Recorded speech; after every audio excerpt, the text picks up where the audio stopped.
Nunca fui do tipo que acredita em coisas sobrenaturais. Trabalho como auxiliar noturno numa rodoviária do interior, num lugar esquecido por Deus e pelas linhas de ônibus. O movimento é fraco, principalmente de madrugada. Era para ser um emprego tranquilo, até a primeira pessoa desaparecer. Um senhor, que tinha acabado de sair de um ônibus interestadual, pediu para usar o banheiro. 5 minutos. 10. 15. Nada. Fui bater na porta. Nenhuma resposta. Quando entrei, o banheiro estava vazio. Nenhuma saída pelos fundos. Nada. Só o espelho embaçado e, por alguma razão, rachado bem no meio. O caso foi tratado como desaparecimento misterioso, mas ninguém ligou muito. Gente some o tempo todo, né? Mas depois daquilo, fiquei mais atento. E comecei a notar uma coisa estranha. Sempre que alguém entrava sozinho naquele banheiro, parecia que o espelho ficava mais trincado. Como se estivesse se abrindo. Uma rachadura nova, toda vez. Eu até tirei foto com meu celular, mas no dia seguinte, as rachaduras sumiam. O espelho voltava a ser liso, como se nada tivesse acontecido. Só que as pessoas continuavam sumindo. Uma madrugada qualquer, vi um garoto entrar. Devia ter uns 17 anos, mochila nas costas, fones no ouvido. Fiquei encarando o relógio, 1h43. Dei exatamente 5 minutos. Nada. 10. Nada. Corri até o banheiro. Estava vazio de novo. Mas dessa vez, quando encarei o espelho, vi o reflexo do garoto por um segundo. Mas ele não estava do meu lado. Ele estava atrás de mim, dentro do espelho. E ele gritava, mas não fazia som nenhum. Depois daquela noite, comecei a evitar aquele banheiro. Passava longe. Até sugere que interditassem, inventando um vazamento. Mas o gerente nem me ouviu. Só cuide da limpeza e pare de inventar história, ele disse. Só que agora, eu não conseguia mais dormir. Toda vez que fechava os olhos, via aquele garoto me encarando do outro lado do espelho. Sempre silencioso. Sempre com o mesmo olhar de desespero. Comecei a pesquisar. Descobri que antes de ser uma rodoviária, aquele terreno era um casarão. Nos anos 70, uma mulher foi assassinada lá. Diziam que ela foi jogada contra um espelho e morreu atravessada pelos estilhaços. O detalhe mais estranho? O único objeto mantido da construção antiga foi aquele espelho, instalado no banheiro da rodoviária logo após a inauguração. Ninguém sabia disso. Mas eu encontrei o registro num jornal velho da cidade. Na noite seguinte, fui limpar o banheiro de novo. Me forcei a não olhar para o espelho. Mas quando entrei, a luz começou a piscar. O ambiente ficou gelado. E ouvi um barulho, não do meu lado, mas dentro do espelho. Como se alguém estivesse arranhando o outro lado do vidro, tentando sair. Me aproximei. Vi um vulto. Uma silhueta feminina, com os olhos completamente pretos, me encarando. E então, ela sorriu. Depois disso, tentei pedir demissão. Mas o gerente disse que eu devia estar surtando. Tira uns dias, descansa a cabeça, ele disse. Eu aceitei. Mas durante os dias de folga, continuei vendo reflexos errados por onde passava. No espelho do carro. Na vitrine de uma loja. Sempre aquele mesmo sorriso. Era como se ela tivesse me marcado. Como se eu tivesse virado um novo portal. Voltei ao trabalho uma semana depois, já decidido. Precisava destruir o espelho. Levei um pé de cabra escondido na mochila. Esperei a rodoviária esvaziar. Entrei no banheiro. Quando fui quebrar o vidro, ele parecia mais espesso. Como se fosse feito de pedra. Bati com força, várias vezes, até que ele trincou. E nesse momento, algo me puxou. Não fisicamente. Era como se minha consciência estivesse sendo sugada para dentro do reflexo. Vi flashes. Pessoas gritando. A mulher de olhos negros sorrindo, com a mão estendida. E atrás dela, dezenas de outros rostos. Todos os que sumiram. Presos. Paralisados. Cada um refletido em um fragmento de espelho. Senti minha mão atravessar o vidro. Estava do outro lado. Eu não gritava. Eu pensava que estava gritando, mas minha boca não se movia. E quando tentei voltar, o espelho já estava inteiro novamente. Eu estava preso. Mas ainda conseguia observar. Ver o mundo real de dentro do espelho. As pessoas entrando. Sumindo. Até que uma noite, vi outro funcionário. Um cara novo, limpando o banheiro. Ele olhou o espelho. E por um segundo, ele também me viu. Os nossos olhos se cruzaram. Ele deu um passo para trás. E correu. Foi a primeira vez que alguém percebeu minha presença. Comecei a perceber que a criatura, aquela mulher, só se alimentava de quem a encarava diretamente. Era como um pacto involuntário. Um simples olhar de curiosidade selava o destino. O funcionário novo parou de trabalhar na noite seguinte. E a rodoviária, finalmente trocou o espelho. Colocaram um moderno, com iluminação de LED e sensor de presença. Achei que tudo tinha acabado. Mas aí veio a surpresa. Hoje, em casa, olhando o espelho do meu quarto, vi a rachadura. A mesma de antes. O mesmo padrão. E no reflexo, alguém atrás de mim. Mas minha casa está vazia.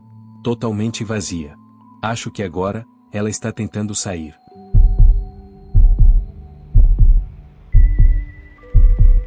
A primeira coisa que pensei quando abri a caixa foi: por que minha avó guardava algo tão sinistro? Era uma boneca antiga. De porcelana, com o rosto rachado, olhos de vidro parados demais. Herdada junto com alguns livros e cartas antigas depois que ela morreu. Nunca fui próxima dela, mas aceitei tudo por respeito. Coloquei a boneca em cima da cômoda, de costas para a cama. Só por precaução. Na primeira noite, acordei às 3 horas da manhã com um barulho seco. Algo tinha caído. Quando acendi o abajur, ela não estava mais na cômoda. Estava no chão, virada para a cama. Me convenci de que tinha escorregado.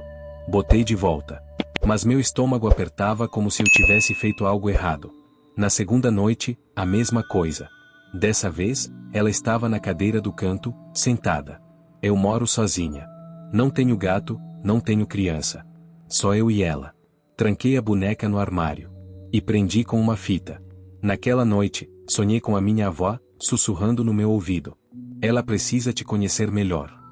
Na manhã seguinte, a fita estava rasgada. E a boneca, em cima da minha cama. Pior, com os olhos voltados direto pro travesseiro onde eu dormi. Passei o dia com um peso no peito. Acordada, eu fingia que era coincidência. Mas à noite, o medo virava verdade. Eu sentia ela perto. Mesmo com os olhos fechados. Comecei a testar. Tirei fotos dela antes de dormir. Uma na prateleira, outra no corredor. Sempre voltava diferente. 1 centímetro mais perto da cama. Uma posição mais inclinada. Um dos braços caído, apontando para mim. Como se quisesse me tocar. Ou pior, me acordar. Na quinta noite, não consegui dormir.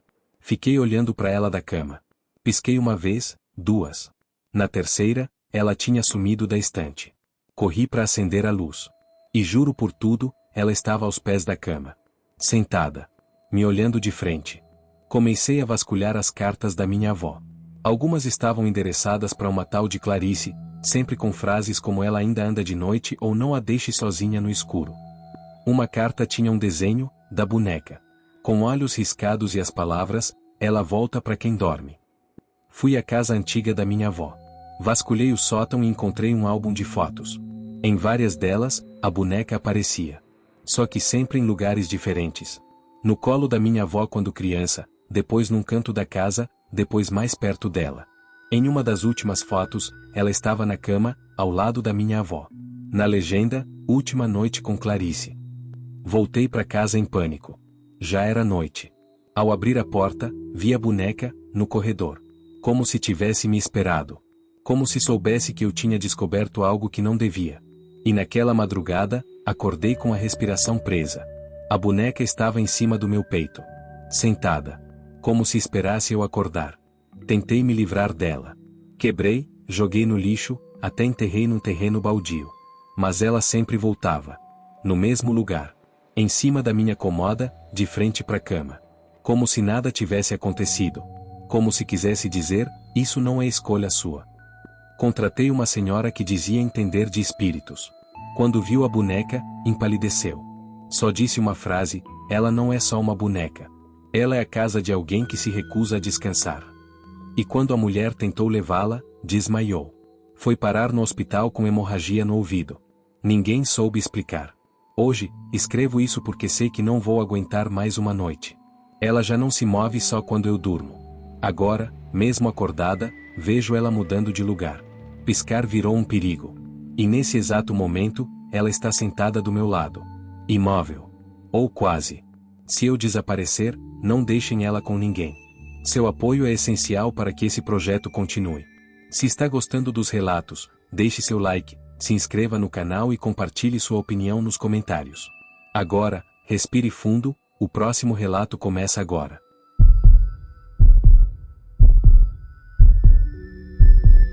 Eu só queria uma xícara de café, juro. Entrei na igreja vazia porque vi luzes acesas, mas o silêncio era tão espesso que parecia me envolver. A placa dizia velório, sala 3. Eu não tinha nenhum conhecido falecido, mas algo me puxou para dentro. A madeira do piso gemeu a cada passo até a sala. Velas tremulavam, derramando sombras que dançavam nas paredes. O cheiro de lírios era sufocante, quase azedo.